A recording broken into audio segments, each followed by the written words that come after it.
Bonjour, bienvenue dans ma bibliothèque. Nous sommes à Montréal le 14 décembre 2013. Mon nom est Bruno Lalonde. Savez-vous marcher? Vous êtes-vous déjà observé en train de marcher? À supposer que vous marchiez. Vous êtes-vous déjà observé en train de marcher? Marcher, c'est très important. Très important pour avoir des idées, c'est très important pour s'aérer l'esprit également. Et c'est très important pour se faire mouvoir cette petite mécanique qu'est notre corps. Avez-vous bien regardé comment marchait Nelson Mandela? Une démarche chaloupée, avec une sorte de swing dans l'élan, une sorte de mouvement jazzistique dans la gestuelle. Cet homme-là savait marcher, indubitablement.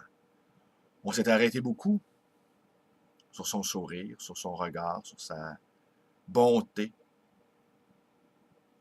Mais on ne s'est pas suffisamment arrêté, selon moi, sur sa manière de marcher. Et c'est d'autant plus étonnant que cet homme-là a passé plus de 25 ans en réclusion, confiné dans une cellule. On imagine peut-être qu'il a arpenté sans fin cette cellule. On imagine que par l'imaginaire, il en a parcouru des vastes étendues. Tout cela dans un espace tout à fait restreint. Pourquoi je vous parle de ça? Eh bien, je ne le sais pas. Tout ce que je sais, c'est que ça fait longtemps que je réfléchis à la démarche de Mandela.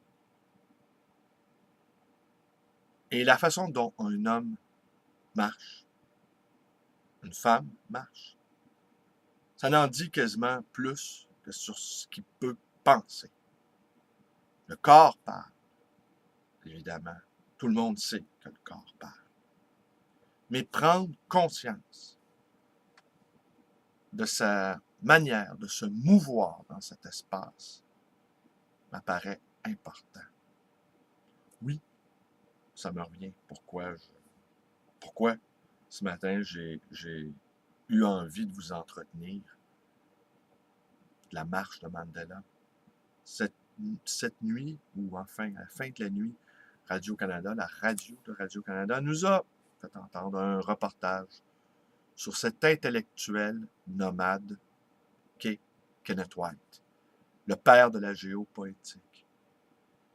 Quelqu'un qui racontait qu'il marchait dans les rues lorsqu'il visitait une ville et qu'il avait marché également de longues randonnées avec dans son pack-sac des auteurs aimés comme Thoreau ou Kerouac, ou Artaud.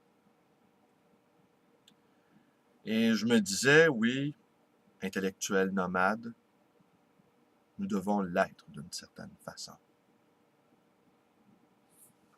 Vous le savez, je ne suis pas très partisan des hiérarchies en matière intellectuelle. Mais vous avez sans doute suivi toute cette affaire-là de Doyon qui a mal interprété les propos de l'éthicien, philosophe, Daniel Weinstock. Et après ça, tout le monde s'est étonné qu'un type qui a un doctorat erre autant. Mais beaucoup, je pense, ne comprennent pas que les études supérieures, c'est une autorisation à devenir un autodidacte. Parce qu'au fond, les véritables universitaires, les bons, j'entends, deviennent des autodidactes, creusent leur propre chemin, ouvrent leurs propres avenues, débroussaillent leurs propres pensées, et vont et viennent dans les bibliothèques, vont et viennent dans les livres, et proposent et construisent quelque chose qu'ils offrent au monde. Comment marche Doyon? J'aimerais bien voir comment marche Doyon. J'aimerais bien voir également comment marche Weinstock. comment vit-il avec son propre corps? Évidemment, Weinstock n'est pas qu'un corps et n'est pas qu'un esprit. Il est bien plus que cela. Doyon également aussi. Mais peut-être Doyon ne sait-il pas marcher. Donc, sa pensée est entravée. J'allais vous parler de ceci. D'Amérique, d'Éric Vadel et de Jean Morissette. J'allais vous en parler parce que dans cette espèce d'association d'idées qu'est la mienne, Kenneth White me renvoie nécessairement à Jean Morissette, qui lui a arpenté l'Amérique au complet. Géographe de formation, Jean Morissette est également un poète.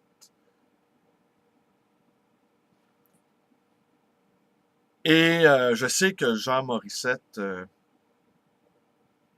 marche vite d'un pas déterminé et en regardant partout autour de lui. Parce que je l'ai observé à la dérobée de l'avant-poste de ma boutique. Et je l'ai vu également sur sa bicyclette. Ça, c'est autre chose. La bicyclette, c'est deleuzien, hein, n'est-ce pas? L'appareil avec le corps, c'est autre chose. Écoutez, je pense que j'ai pas mal divagué aujourd'hui. Demain, je vais vous lire un passage de ce livre. Absolument formidable. Non pas un livre écrit à quatre mains, parce que les chapitres sont alternés. Vadel fait un chapitre, Morissette en fait un autre. Et il nous parle de la condition du Canadien français. Mais tenez, je vais vous quitter avec un petit poème de Patrice Desbiens, ce poète de Sudbury qui a écrit un livre absolument remarquable, The Invisible Man, l'homme invisible, qui est écrit en miroir d'un côté anglais, d'un côté français, mais ce n'est pas une... Le côté français et le côté anglais ne sont pas une traduction de l'un et de l'autre. Ils se répondent l'un à l'autre. Alors voilà ce qu'il nous dit notre Patrice Desbiens. On va se quitter là-dessus. L'homme invisible avait une femme. Maintenant, il ne peut même plus se rappeler son nom. L'homme invisible avait un pays. Maintenant, il ne peut même plus se rappeler son nom. Il pensait que tous les Canadiens français dignes de leur nom appartenaient à ce pays. Il y avait des bateaux coulés dans ses yeux coulés. Sa douleur n'a pas de nom. Des violonneux canadiens français jouent une triste musique dans le background. Quelques-uns rient.